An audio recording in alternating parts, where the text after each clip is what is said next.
Hello Internet, this is TheStabbyBrit. Now, I decided to have a look at my channel with the restricted mode enabled, and it turns out I have only 3 videos that are not restricted. Now, I can understand why some or even a lot of my videos are restricted, but I kind of wanted to experiment and see if I could produce content that I feel should be perfectly fine for all ages.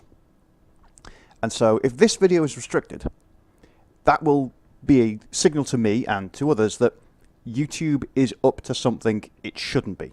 That this YouTube age gate is not about protecting young people from unsuitable content, but is actually just another way to silence political dissent.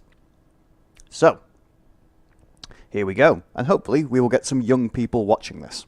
So today's video is about a board game, one which I haven't been able to play nearly as much as I would like to, but I'm bringing it up because I think it's a game that teaches us some very important life lessons.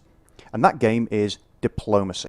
Diplomacy is a board game set at the outset of the First World War, and there are 7 factions to play as: Britain, France, Italy, Germany, Austria-Hungary, Russia, and Turkey.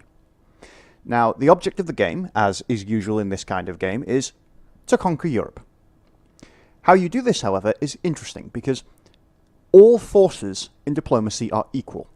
This means if you attack one army with your army, or one enemy navy with your navy, or even a army/navy with your own army/navy, it's a draw. Nothing happens.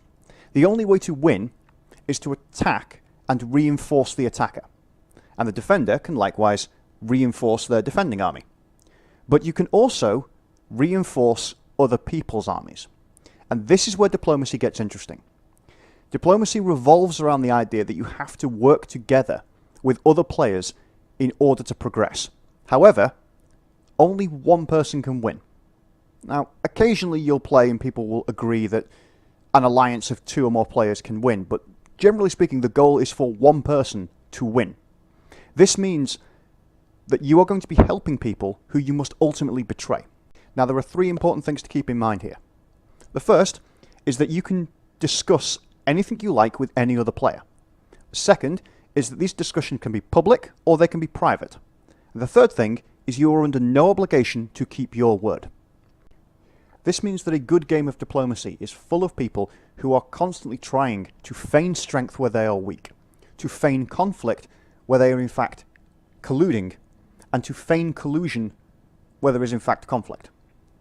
Diplomacy is all about misdirection and convincing people that giving up what is best for them is in fact best for them. Now, how does this come back to real life? Well, it's very simple. Lots of people will claim to be providing you with honest, open information. They are often lying. Again, think of this in terms of a game. You know you are dealing with somebody who has an end goal. You don't necessarily know what that end goal is, and it might be an end goal that benefits you, or it might be an end goal that hurts you, but you don't know until it's too late. Now, you can either sit back and let the dice roll as they may, or you can actively question their motives and try to find out what they're actually up to. This is why when the media appears to be attacking somebody, it could be they are attacking somebody because they are a genuinely bad person who deserves to be attacked. Or it could be that this person is in some way threatening the end goal of the media outlet in question. I would invite those of you who are familiar with CNN to compare their coverage of Donald Trump before he became president and shortly after he became president to more recent examples where suddenly they've begun to approve of his decisions. They've begun to say that he has the potential to be a very good president. Now, why is this? What happened between then and now? Well, the answer is simple. Donald Trump punished them.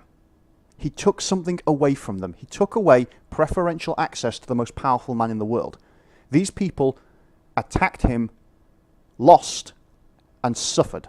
And now they are attempting to befriend him so that they can gain back the advantages they have lost. This is no different to players in diplomacy who are losing, desperately trying to make alliances. You will find that people will promise the world.